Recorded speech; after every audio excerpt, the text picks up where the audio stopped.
Hello बच्चों, स्वागत है आपका विद्या स्टडी के चैनल पर।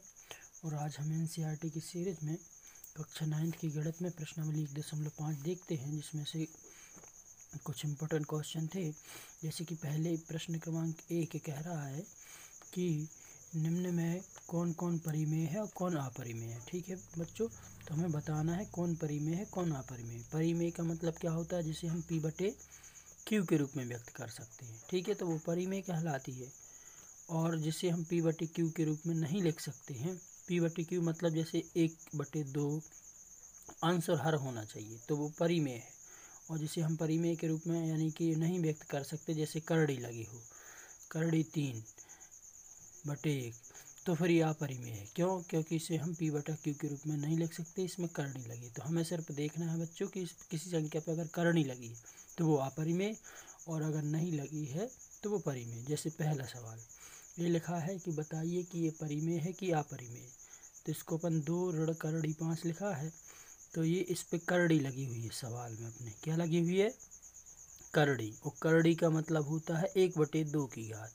तो जब तक हमारे सवाल में घात 1 या 1 से ज़्यादा की ना हो, तब तक वो अपरिमेय कहलाता है। ठीक है बच्चों, तो ये इस पे करड़ी लगी है, तो आप आँख बंद करके भी बोल सकते क्या है, ये अपरिमेय है। क्या है? अपरिमेय। इसी प्रकार दूसरा देखें, दूसरे को जब हम सॉल्व करेंगे यानी कोष्टक हटाएंगे, तो 3 धन करड़ी 23 ऋण करड़ी 23। ये धन की करड़ी 23 है, ऋण की करड़ी 23 है, कट गए, यानी बचा यहाँ पे कितना? 3। अब 3 को हम लिख सकते हैं 3/1, मतलब कि क्या लिख सकते हैं हम? P/Q के रूप में। तो अतः ये क्या हो जाएगी? ये परिमेय संख्या हो जाएगी। क्या है ये बच्चों? परिमेय संख्या। क्यों? क्योंकि हम इसे अंश P/Q के रूप में लिख सकते हैं। इसी प्रकार तीसरी है, इसको बताइए कि ये परिमेय है कि अपरिमेय। तो यहाँ पे सॉरी, करड़ी 7 से करड़ी 7 कट जाएगा, बचेगा कितना? 2/7। मतलब कि क्या है ये? P/Q, मतलब इसे हम P/Q के रूप में लिख सकते हैं। तो अतः ये क्या है? ये परिमेय संख्या है। तो इसके 2-3 सवाल और हैं, तो आपको देखना है कि ये अगर करड़ी लगी है तो क्या हो जाएगा? वो अपरिमेय। और अगर करड़ी नहीं लगी है, किसी कारण से करड़ी हट जाती है, तो फिर वो परिमेय बन जाती है। हाँ, और पाई के साथ जो भी संख्या होती है वो अपरिमेय होती है। जैसे नेक्स्ट सवाल है एक 2π। बताइए 2π क्या है? तो पाई एक अपरिमेय संख्या है, इसलिए 2π भी क्या होगी? अपरिमेय होगी। चलिए इस सवाल को देखते हैं। प्रश्न क्रमांक 2 कहा गया है इसको सरल कीजिए। क्या कीजिए? सरल कीजिए। तो सरल जब हम करेंगे तो क्या लिखा है इसमें? ये लिखा है 3 धन करड़ी 3 2 धन करड़ी 2, यानी हमें इनका गुणा करना है बच्चों। तो गुणा करने की सबसे सिंपल मेथड है, आइए इसको देखते हैं। अपन लिखेंगे पहले सवाल, यानी दिया है, दिया में ये आ जाएगा आपका 3 धन करड़ी 3, और दूसरे कोष्टक में आ जाएगा 2 धन करड़ी 2। ठीक है बच्चों, अब हमें गुणा करना है। तो इसका सीधा सिंपल तरीका है, पहला पद दूसरा कोष्टक, दूसरा पद दूसरा कोष्टक। इसमें 2 पद हैं, ये पहला पद हो गया, एक क्या हो गया? दूसरा पद हो गया। ठीक है बच्चों, तो हम पहला पद करेंगे यानी 3, और दूसरा कोष्टक मतलब ये वाला, तो 2 धन करड़ी 2, पहला पद दूसरा कोष्टक। अब दूसरा पद चिन्ह से है, तो धन के करड़ी 3 और दूसरा कोष्टक, मतलब कि 2 धन करड़ी 2। आइए इसका गुणा कर देते अंदर, तो 3 दूनी 6, 3 का करड़ी 2 के साथ होगा, तो यहाँ पे 1 होता है करड़ी के आगे की वैल्यू, तो 3 एकम 3 करड़ी 2।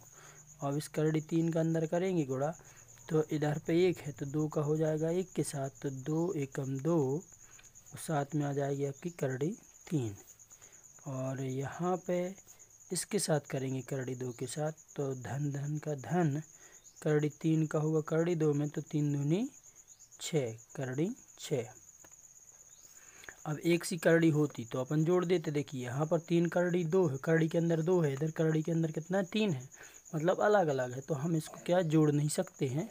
तो यही हमारा आंसर आ जाएगा, 6 धन 3 करड़ी 2 धन 2 करड़ी 3 धन करड़ी 6।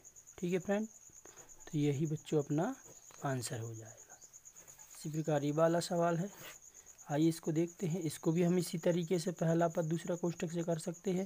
पहला पद क्या है अपना 3 और दूसरा कोष्टक क्या है, कोष्टक में लिख लीजिए 3 ऋण करणी 3 और फिर चिन्ह से है दूसरा पद है आपका करणी 3 और दूसरा कोष्टक है 3 ऋण करणी 3।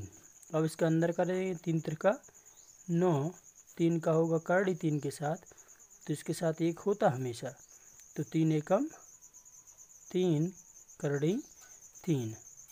अब बच्चों हम इस करणी 3 का इस कोष्टक में करेंगे तो यहाँ पे 1 है तो 3 एकम 3 और साथ में आपकी क्या होगी करणी 3 और करणी 3 का करणी 3 में गुणा होगा करणी के 9।